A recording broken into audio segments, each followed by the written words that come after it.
Le prix de l'électricité a plus que doublé en Alberta depuis la fin de 2020. Si vous avez un contrat à un taux variable, vous l'avez sûrement ressenti sur votre facture d'électricité. Pour le gouvernement, les coupables sont du côté des politiques néo-démocrates.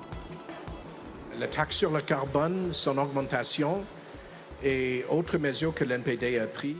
Est-ce vrai toutes ces accusations? L'économiste Blake Schaefer a modélisé la hausse des prix et détaillé chaque élément.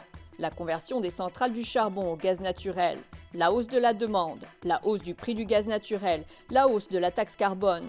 Tous ces facteurs se sont accrus, mais de quelques dollars. Le plus important responsable, ce sont les marges prises par les entreprises. Cette différence entre le prix qu'ils chargent et le coût pour faire l'électricité, ils ont haussé la différence en 2021.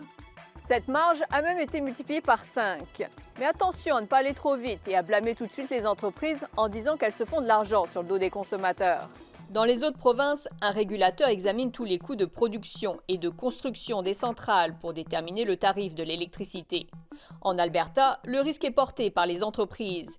Elles doivent utiliser cette fameuse marge pour rembourser leurs coûts d'investissement dans les centrales. Jusqu'à la fin de 2020, les producteurs avaient les mains liées par des contrats qui ont été établis lorsque le marché a entamé sa déréglementation.